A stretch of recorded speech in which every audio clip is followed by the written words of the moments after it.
is the Badass Dad Pod, the podcast for upping our games physically, financially, and relationally, and living a great life, no matter what age we are. We're talking time management this episode. As we're recording this, it's a new year. You probably have some goals set before you this year, whether you want to call them resolutions or not.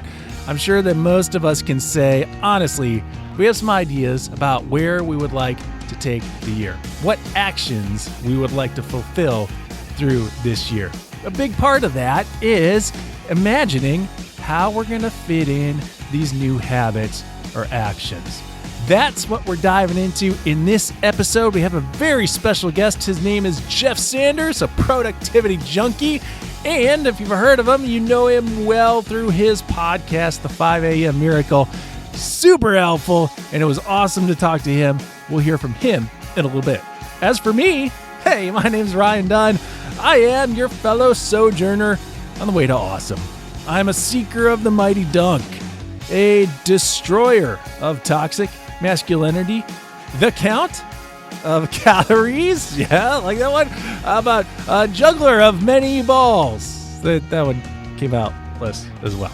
Anyhow, I'm a level 6 relationship ranger, level 3 dead mage, and level 7 at-home gym warrior, and your lawful good podmaster.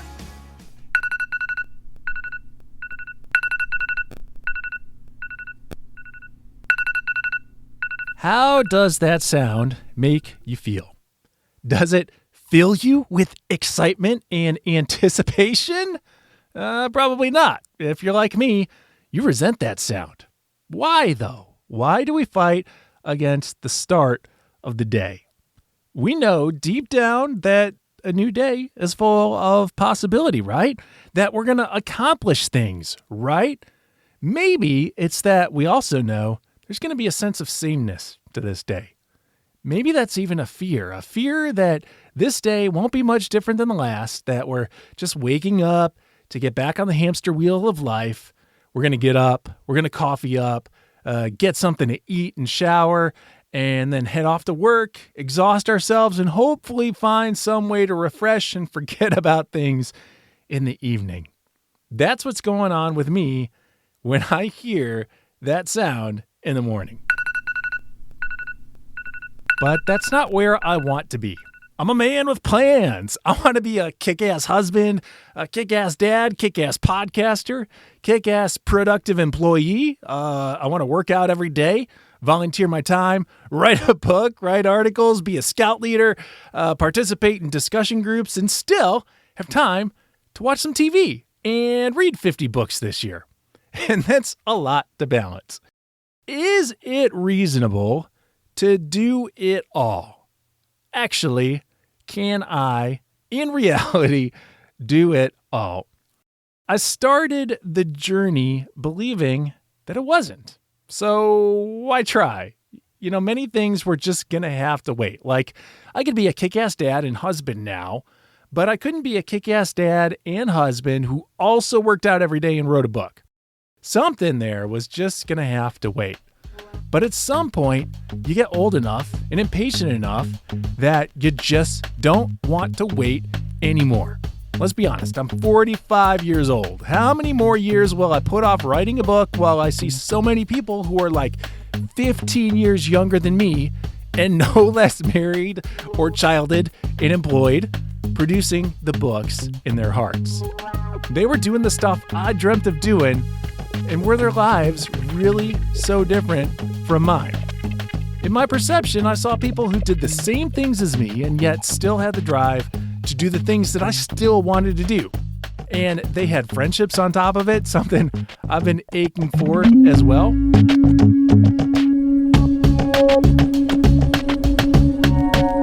I'm sure midlife crises manifest in different ways for different people. For some, they express a need to change identity.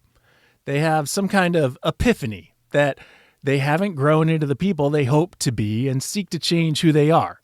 For others, they simply realize they haven't obtained an item or goal, and becoming aware of their own mortality, they decide not to wait to obtain it. So the guy who always wanted a boat surprises his family one summer evening with a trip out on the boat he just bought. I likely fall into this second category too. I don't care about having a boat, but I feel a sense that I'm running out of time to do the things with my life that I hope to do. I'm afraid of ending my life with an imbalance of regret. Therefore, I decided to get things done. And this podcast was born out of that fear, I suppose. Like, I want to create something meaningful for me and others, and this is an expression of that want. A want to accomplish meaningful things before my window proverbially closes. How was I going to reshape my life then to accomplish these goals, these aspirations that I'd always carried? I thought that the answer was really to organize my time better. So here's what I tried. First, I tried a rhythmic schedule. I allotted a time for all the tasks I wanted to invest in. Want to hear how that plays out for me? Here we go. Every day, I wake up about 5 a.m. I do about 20 to 30 minutes of creative writing. And then at 5:30, it's on to podcast stuff, whatever tasks I need to accomplish for the podcast that day. About 7:30 a.m., I transition to shower time. And from there, it's breakfast and then my fake commute, which is walking the dogs in the morning. Just kind of acts as like a buffer between my at-home activities and my work time, since I work at home. So I walk the dogs, I come back, and then it's office mode time. I'm on to my 9 to 5 for the hours of 9 to 5. I'm not going to bore you with the details about what my rhythmic schedule looks like for that kind of work day, but I sign off about 5 or 5:30 every day. I take the dogs for a walk, attend to some dinner, and then hang out with the family. I'll fit in within my schedule someplace there is an hour to work out. A lot of times I do that during my lunch hour. And then in the evening, I get to bed about 9 or 9:30 and repeat the process again. There might be some better ways to do it. I reached out to Jeff Sanders, who wrote the book, The 5 a.m. Miracle. He's also written The Free Time Formula. He's a productivity junkie. He actually has based a business on consulting and coaching people through their productivity and achieving their goals. He hosts the 5 a.m. Miracle podcast, very popular podcast, and one that I'm a huge fan of myself. So it was a big honor to talk to Jeff and get some insight about how he just organizes his time to pull all this stuff together. I think the trick is you do everything at the exact same time. Seriously, again, I want to note, Jeff produces his own podcast, runs his own coaching business, writes book, is a father, a husband, still does networking events, and exercises on the regular. How does he track all those spinning plates? Really, it's a one thing at a time, over time philosophy. There's a kind of a trick or a strategy I heard years ago about how if you're trying to, schedule your year and looking at a lot of big things you want to do, that really someone's life story or resume or accomplishments, it's never they did everything overnight or all at once. It was always in seasons and things kind of shift around. So a good example of this is you might do a life test where they'll examine your life and how good are you with your social health, emotional health, your career, your family, and you kind of rank yourself in all these categories and then ask this question, well, how could I be the best I could be at all these areas? And the answer is never to attempt to be the best at every area all the time. Be good in these areas over time, one at a time. And so it's this seasonal shifting that happens where in this current season, I might be focusing on my health, and the next one is my business, the next one is my family. And then at the end of the year, I've probably hit every major bucket of life, but not all at once. And so I'm the type of guy who says yes to everything all the time. I love productivity. I love to check boxes, but I'm very logically aware that's insane. And so I'm trying to figure out all the time, how do I make sure that my calendar reflects not just my ideal priorities, but also my own tendencies and the things that I like to do or I find myself doing, whether the calendar says to do it or not. And I know that I go against my own plan all the time. And so the real key for me has always been self-awareness. Who am I? What am I trying to accomplish? What's best for me in this current season? And how do I make sure that calendar reflects, that goal of mine in an accurate way? And so it's not an easy task because it's a moving target to that degree, because I change and evolve, and I want to make sure my calendar and goals reflect that so that I can get the best use of my time. So it's in part kind of a very logical, structured process, and in part this kind of responsiveness to the changing evolution of my life. And so it's that game, that balance I'm always trying to play between the ideal that's on paper and then real life that's probably really messy, and finding that healthy balance there. At the start of the new year where we are right now as we record this, a lot of us start with probably like a dozen goals in mind, right? We can call them resolutions or just ideas about what we want to accomplish in the year ahead. For folks like me, and I have a feeling that a lot of other folks can relate to this as well, when we have so many goals, we get a sense of anxiety that almost leads to paralysis, because we start working on one thing, but constantly there's that buzz of the next thing that we're supposed to be doing in the back of our minds. And it keeps us from really concentrating on the task. Do you find that through this system of just focusing on one thing, are you able to kind of peacefully set aside some of those other goals? Yes and no. Okay. It kind of depends on the goal. It depends on my season. I know that like last year is a good example, that when the pandemic hit, my first initial response to that was to freak out. But then the second response was to get really focused on one thing. And so I initially chose to do an online website upgrade. And so I got really focused on just doing that for about 3 months. And that's all I did. And I found that when I'm really focused on one thing and I allow myself to get into something in a deep way, that thought in the back of my mind that, I should be doing XYZ is a lot quieter of a voice, because I get so into what I'm doing. And I know me, I have 1,000 ideas every day. I will never have time to pursue all the things I think of. It's an impossible task. And so I need to some degree, figure out how to live with myself and live with my own ideas. I found that the best way for that to be possible is to choose something that I think is really valuable and allow myself to be fully devoted to that one thing for a little while. That may be 2 weeks, it may be 2 months. Well, it doesn't really matter the amount of time. It's just, this is something I want to do. So here's what we're going to do, like full on. And when that happens, I'm much more fulfilled with how that time was spent. I usually get a much better quality out of that time spent. And then I'm able to say, well, now what's the next one big thing to give my life to? And at the end of the year, I look back and I can see all these different seasons all added together. And I can say, well, last year was successful because I did these big things. And I was able to stay focused when it was time to do each of those individually. I really hate the idea of trying to pursue 3, 4, 5 goals at once. It's exhausting to me mentally, it drains me emotionally, and I feel frenetic. Like my day is just, it's never the way that I want to live. I don't want to live like that, because I know the days I feel the most fulfilled and productive are the days when I have like 1 or 2 big things, and that's it.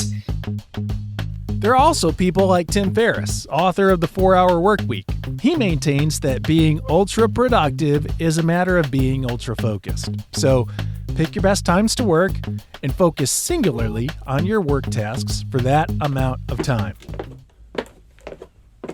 This is the sound of my commute right now. I work at home. That means I'm in a room by myself, unsupervised for most of the day. I decided to play a little game. I was only going to work for 40 minutes of each hour for several days. Don't tell anybody. The goal here was to test a bit of Tim Ferriss's ideas. Could I get as much done or more accomplished if I maintained better focus for just short sprints? So at the top of each hour, I set a countdown timer. And after 40 minutes, I disengaged from work and I went off to do whatever I wanted to do for 20 minutes. What do you think the results were? Well, for me, it became a way of like categorizing my distractions. So I was far less likely to get caught up in surfing my Facebook feed or watching a suggested YouTube video while my attention was supposed to be focused on work, simply because I knew I would have an opportunity to do so if I still wanted to in like 12 minutes, after my 40-minute work time allotment was out. And in short, this worked. I was more productive in less time.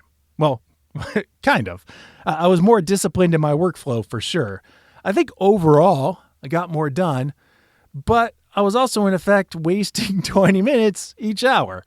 A really hard-assed employer might say, you get breaks through the day. You get a lunch break. Why can't you stay focused for 4 hours straight and then take a break? Well, sometimes we can. There are instances where I didn't want to take a break. I didn't want to interrupt my flow. I needed to keep going, so I just skipped the 20-minute break. In fact, this started happening more and more as I got into work and as I actually got more and more focused on one singular task. It felt nice to still have that bailout when I needed, a deliberate set time aside to indulge when I wanted. But this is really a question of motivation, and it's a big one. For many of us, especially right now when our lives are pushed into a forced simplicity, time isn't the biggest obstacle. Perhaps passion, drive, and motivation are bigger obstacles. And that comes down to goals. I was motivated to skip breaks because I was motivated by the goal to get something done, or to simply not interrupt the goal-related task that I was engaged in. How does a productivity junkie motivate that? Well, here's more from Jeff Sanders. There are some goals where I will do like a 12-hour workday and just barrel through on something because it requires that level of intensity. And some projects, I think you really can't get into it unless you allow yourself a larger amount of time. Other tasks, though, you really can do like one-off here and there. And so that really is the question of, look at my calendar for this coming week. What's the most important thing I want to get done? And what's the most ideal way to schedule that? Which it varies based on the project. Some of them are, like, let's say exercise is a good example. You're not going to do all your workouts in one day for the whole week and call it quits. Like, that's not how the human body works. You can't just work out all at once and stop. So it has to be in smaller iterations over time. So that's kind of the same thing. We look at the goal and say, can I do this in one big block? Should it be 5 or 6 smaller ones? Should I do these early in the morning or late at night? And it's that question of what's the ideal and can I put that ideal on the calendar? And does that then fit with the balance I'm trying to achieve? And I think that's the puzzle of my life every week, is how does all this stuff fit together? And I would love to say there's just like one simple structure I always follow, but that's never true, because every project requires a different take and a different, prioritization. So it's that, I think that's really the key strategy for me for productivity, is that adaptability to what's required to make everything fit. How did you come into this kind of strategy? Like, what led you to the point where you are now? Experimentation, right? Like trying 1,000 things. Like, one thing that I've done for many years is I just get myself involved in way too much stuff, which in part has led to lots of these epiphanies about how things work. And so if I, take on a podcast this week and a speaking engagement next week and then run a marathon the next week, it's like these all require very different ways of thinking and operating. And so I just kind of piece it all together and then kind of create this list of, here are some principles that seem to always be true. Here are tendencies for me that are always true. And how can I have these things work together best? So I think it's being aware of your own life and how things operate. And then just asking that question, like, what's ideal for me right now? Which I know for me is a movie target. That's great. All right, I've mentioned a few times I want to write a book. I feel driven to do so. But I'm going to be honest, after spending 8 hours each day in my home office in front of a computer, I'm really loath to spending my quote-unquote free time in front of a computer in my home office writing more. There's only so much time a guy can spend in one room looking at one singular computer screen, and I feel like I hit that max time limit daily simply through my day job. It makes writing extra stuff a struggle. Heck, it makes putting this podcast together a struggle at times. I have computer screen fatigue.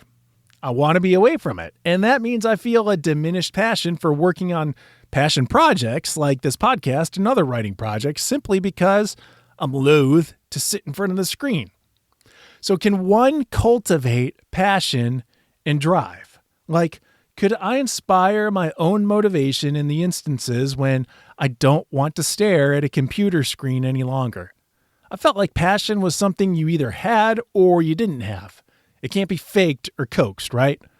Sometimes it's a matter of energy. That's probably the first step. So I asked Jeff about energy and then motivation.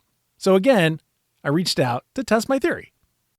Jeff, you feel like a really energetic person.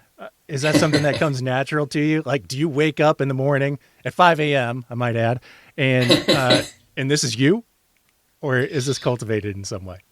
It takes a little bit of practice to be energetic. I think that part of that is caffeine, sure. But the other part of it is I have a lifestyle of wanting to be focused on my energy. It's one where I know that makes me a better me. So if I can eat a healthier diet, I work out as often as I feel is necessary, get great sleep, stay hydrated. Like these, I'm at a standing desk right now. Like these are simple strategies that over time I add it all together. And these things just give me more energy, more enthusiasm. And then I use that to go do the things I care about. And the passion of my work is also an energizing thing. And then all that culminates to me just feeling better more often. And I know that when I have a lower energy or things are not as good, it's probably because my habits are off. It's probably because I'm not sleeping well. I'm not, adhering to my diet that I want to. So it's just that once again, that awareness of who I want to be and how I can cultivate that as often as I can. Does that energy then translate into motivation for you? It depends on what the thing is. So yes, like generic energy is motivating. So if you're just like super caffeinated, you're just like, yay, let's go do something awesome. Right. It's really, but it's kind of like vague motivation, right? If you're just like, that's like a false energy. And so if I can focus that and have something specific that I want to go after, that to me is much more fulfilling. So if I have a goal that I just assigned to myself that I think is great to achieve, I'm just kind of drawn to the goal, and that alone is energizing whether I'm caffeinated or not, right? It's just the thing itself is like emotionally energizing, and that to me is a lot more powerful. If motivation is something a little bit different than energy, we've learned about how you can cultivate some energy.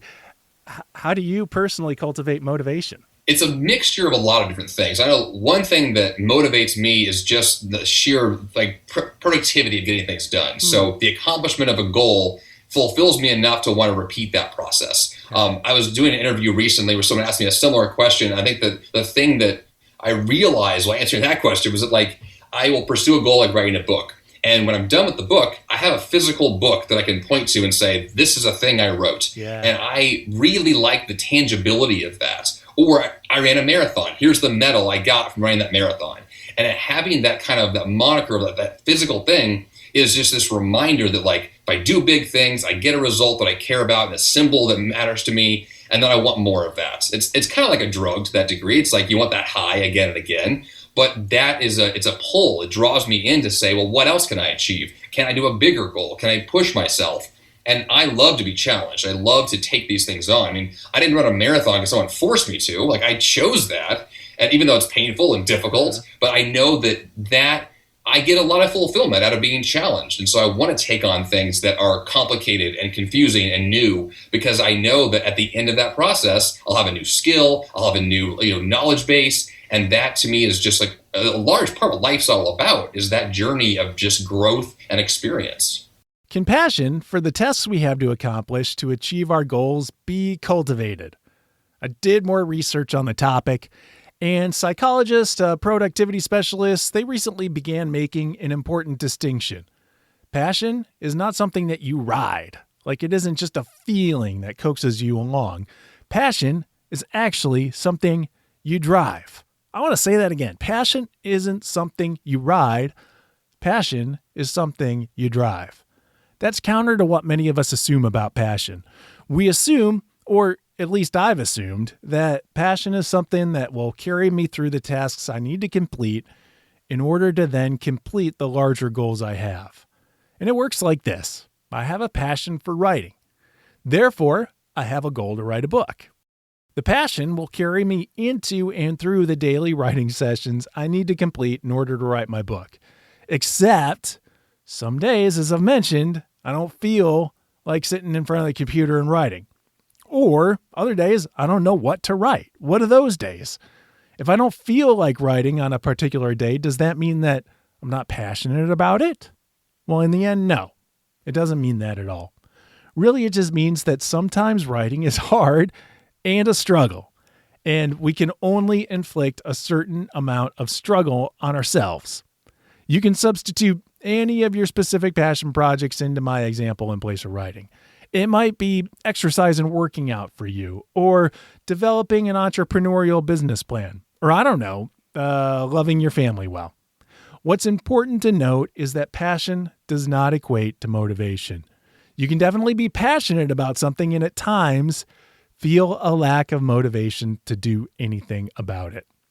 Instead of passion being something that is intrinsically within us, like the ability to, roll our tongue or a double jointed elbow, it's going to pay to see that passion is something that is cultivated. Passion is earned. Cal Newport has been researching and blogging about passion and productivity for over a decade. He notes that passion is quite different than excitement, but we have a tendency to conflate the two. He says excitement comes and goes. True passion arises after you've put in the long hours to really become a craftsman in your field and can then leverage this value to really have an impact, to gain autonomy and respect, to control your occupational destiny. That's an idea he's been working with for quite a while. Years ago, like 2012, he wrote for CNN that we feel best about our work when it reflects a combination of several traits. Those traits are autonomy, respect, competence, creativity, and/or a sense of impact. We find our work rewarding when we experience those traits in our work. And when our work is rewarding, then guess what? We feel passionate for it. Now, can we use that knowledge to inspire a bit of motivation to check some items off of our midlife crises to-do lists? Well, psychologists from Stanford did a study differentiating between a fixed mindset and a growth mindset. The study noted that some students held a belief that passions were fixed, almost like immutable biological traits within us. The same way that you have blue eyes, you have a passion for writing or a passion for exercise. Students with a fixed mindset tended to give up more quickly when tasks became difficult or tedious. On the other hand, there were students who adopted a growth mindset. And not surprisingly, they were more willing to bear through challenging and tedious tasks towards their goals because they differentiated between achieving a task and in growing towards competency. I think we can take this knowledge and marry it to Cal Newton's traits of passionate work and make a motivational system that really excites the dopamine and serotonin centers of our lizard brains. In other words, it gets us feeling good about the tasks we have to do. So recognizing that we feel best about our work when we experience autonomy, respect, competence, creativity, and/or sense of impact, and knowing that a belief in growth delivers more motivation than a simple task completion, then I might benefit from altering my own mindset when it comes to passion projects like writing and podcasting. And that altered mindset might be expressed as this: lots and lots of drugs, man. No, the altered mindset comes through what I hope to accomplish when I set down to complete tasks on the daily. So formerly, I might have been focused on banging out 500 words or outlining a podcast episode when I got up in the morning. That was the singular focus of an early morning work session. Well, what if the focus instead shifted to using that time not simply to produce 500 words, but to grow in autonomy, respect, competence, creativity, and/or a sense of impact as a writer? This is highly semantical, but can you feel a difference there too? Like, it's tough to get out of the bed in the morning telling myself I'm going to bang out 500 words and then stare at a computer screen for 10 minutes. And then get all anxious about how I'm not getting anything done. And then start to question if I even care about doing this anymore. What if instead I woke up with the expectation that I would use my time to simply grow in my competence as a writer, or to grow in my creativity as a writer? I'm getting a little excited by that. There's a little bit of motivation there. My brain has sent out a little kick of dopamine.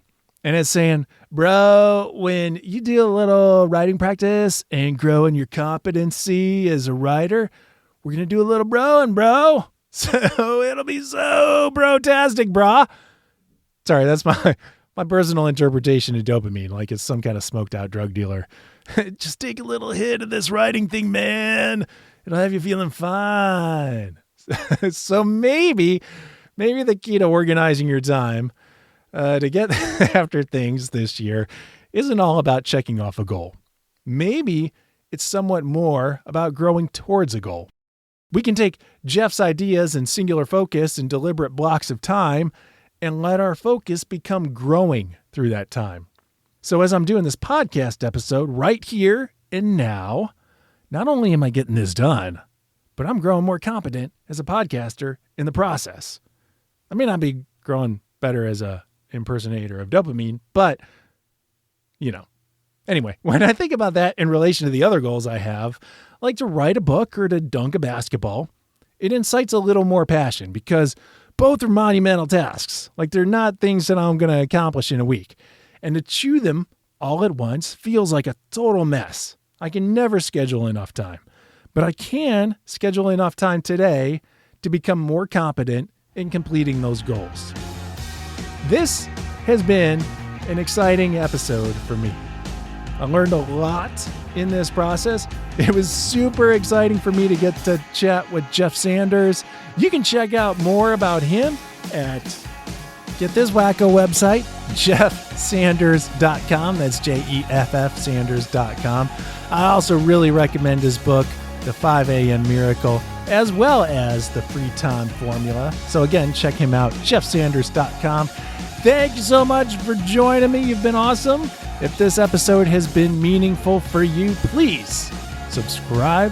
Also, drop a rate or review on your podcast listening platform of choice. The music here is by Io Ellen. Again, my name is Ryan Dunn. It's been a pleasure, my friend. Okay, bye.